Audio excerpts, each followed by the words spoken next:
pa sabihan nyo, huwag iiyak. My God. Ako ba nakulong? So ito mga kababayan, sinagot na din ng palasyo itong yaw-yaw ni Baste. Sinungaling si BBM at sinagot na din ni General Torre itong sagot ni Baste. Dito muna tayo sa palasyo, mga kababayan. Sinagot ng palasyo itong yaw-yaw ni Baste. May ads lang.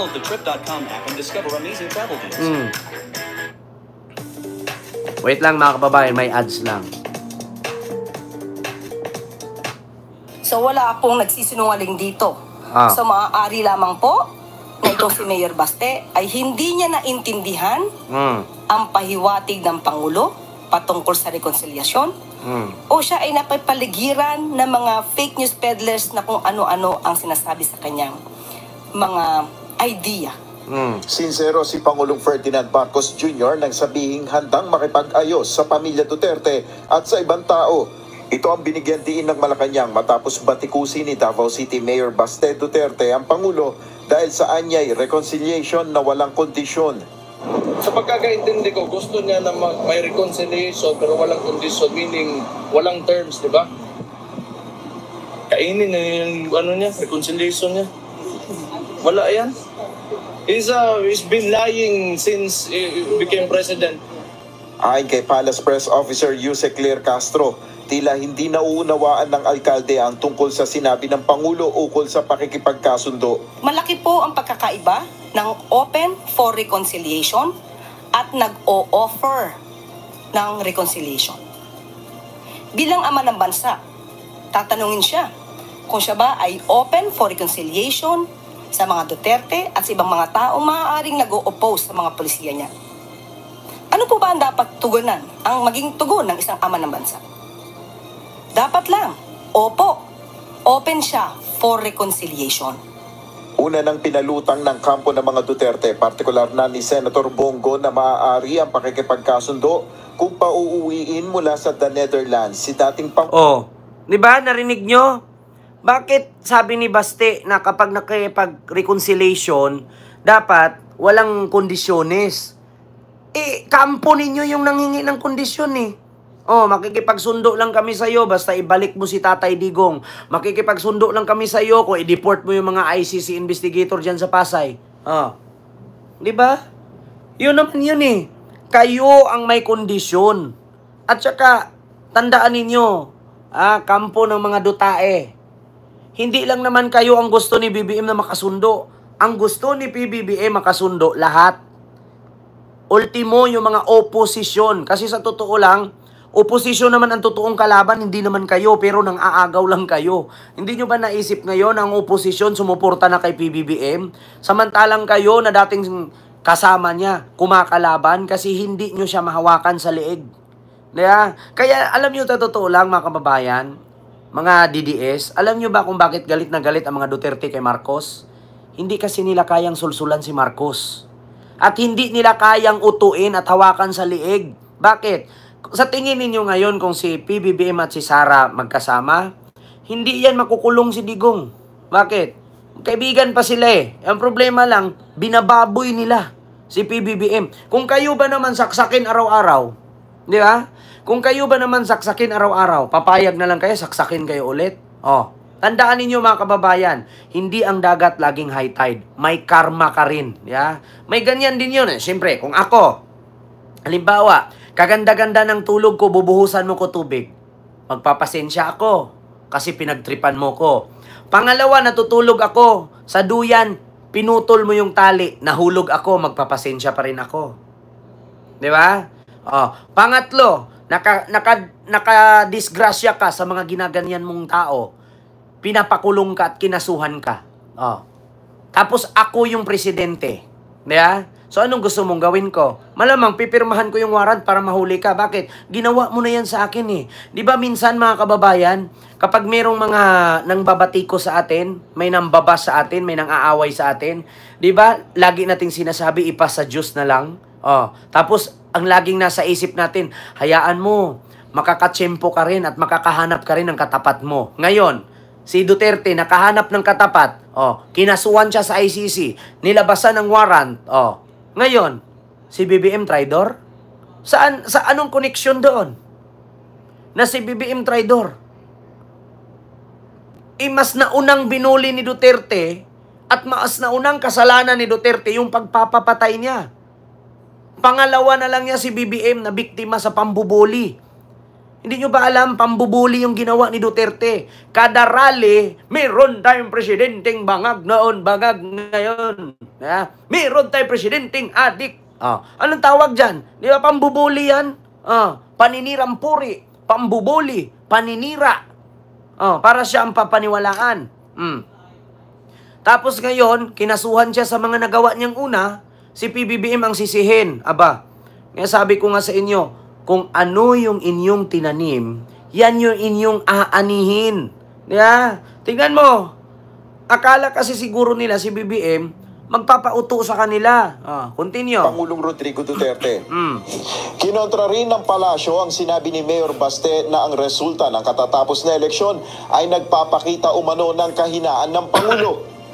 Tandaan po natin, 6 ang nanalo po sa alyansa. Hindi po yan pangit na numero. Hindi lamang po, ang nais lamang po sana ng Pangulo, mas madami pa na nakasama mula sa alyansa. Bumuelta naman si General Nicolas Diba, mga kababayan? Sabi ni Baste, nangangahulugan lang na sa midterm election week si Marcos. Kasi hindi nanalo ang kanyang mga manok. Lagi niyong isipin, ilan manok ang napasok sa Duterte? 10 ang mga senador ni Duterte. Ilan lang ang napasok? 3. Tapos sasabihin mo, si Duterte malakas. Duterte sa kalam. 10 ang kandidato mo, 3 lang nanalo. Kay PBBM, 6. Diba? Tanungin ko kayo, mga kababayan. Hindi nyo ba naisip? Saan mo, alam mo sa totoo lang, Basti, kayo yung mga sinungaling eh. Kayo yung mga kung ano lang masabi sa bunganga ninyo, yun na yun. Tapos yung mga nakasuporta sa inyo, mga bobo, ganun na yun. Di ba? Biruin mo, sasabihin mo, weak si BBM. Nagpapatunay noong eleksyon na weak siya kasi hindi nanalo ang kandidato. Samantalang, 10 ang kandidato ng putang inang tatay mong kriminal. 3 lang ang napasok. Nasaan ang 7? Di ba? Kakaloka ka. Yan kasi ang nangyayari sa'yo. Instead na manood ka ng balita, inuna mo yung pag-iinom at pagsisurfing sa muwal-buwal, sa samal. Yan ang resulta.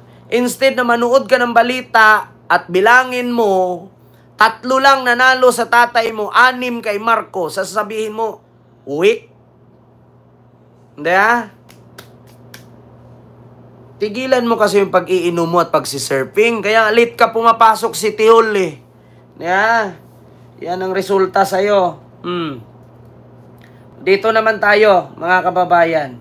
Sunod. Tapos na tayo dyan. Diyos mio, Marimar. Wala kang makukuha dyang aral kay Basti. At higit sa lahat, wala ka rin mapapala dyan. Davao nga, hindi siniservisyoan. Tayo pa kaya. Sunod tayo dito, mga kababayan. Dito, kay Sara Duterte, pinagtanggol si Cheese Escudero. Same feathers flocks together. Yan ang Duterte clan at followers.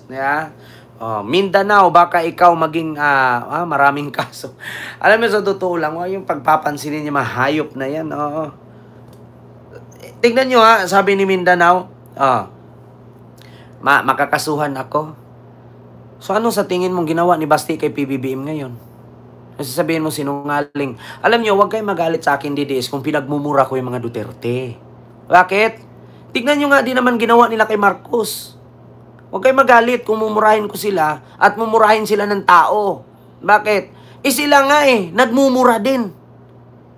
Di ba? Huwag kayo malungkot kung minura sila at hindi sila respetuhin ng iba. Kasi kung sila nga mismo gusto nila ng respeto, dapat hindi sila nagmumura sa presidente. Di ba? Eh minsan itong mga DDS, minumura mo si ganito, ano bang ginawa ni ano sa'yo? Ano bang ginawa sa'yo? Pag sila Duterte magmura, okay lang. Pag tayo, hindi. So ano yon? Wala na tayong karapatan. At putang ina, bakit naman tayo magre-respeto sa mga yan? Mga sahuran lang natin yan. Di ba? Mga sahuran lang natin yan. Dapat sila matakot sa atin, hindi tayo. Sino bang nagpapasahod sila? Tayo. Nagpapasahod sa mga putang inang yan. Pag sila magmura, okay. Pag tayo, hindi. Ano yon? Sila may-ari ng Pilipinas. Magsiuwi sila sa Davao. Yeah, doon sila magyabang. Huwag lang angkinin ang Pilipinas. Dito tayo, mga kababayan. Chis Escudero ipinagtanggol ni Sara Duterte. Nako po.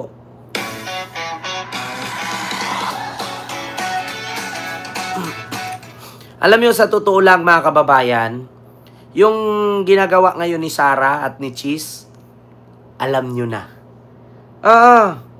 Yung ginagawa ni Sara ngayon at ni Chis Escudero, alam niyo na. Ako basang-basa ko na eh. Di ba? Basang-basa ko na. Ito. Jed, paano idinipensa ng Vice President ang Senate President? Ang aga-ayon kay Vice President Sara Duterte, base sa pagkakakilala niya kay Senate President Francis Chis Escudero, hindi ito klase ng politiko na natatakot. Kaya dinipensahan niya na hindi niya alam kung saan nanggagaling yung mga akusasyon o pambabatikos sa mambabatas na sinasabing ito ay may pinoprotektahan o ito ay may kinakatakutan.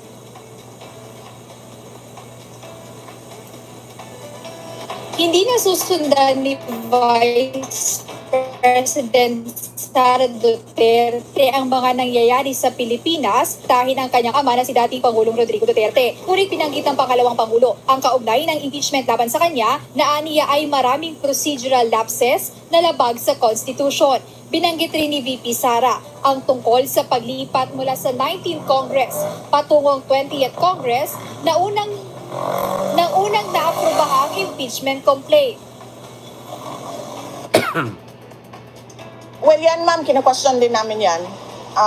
Yung pag-crossover from the 19th to the 20th Congress. Dahil ang composition ng House of yung lawyers ko na lang magsalita, ma'am. Kasi papagalitan na naman ako nila.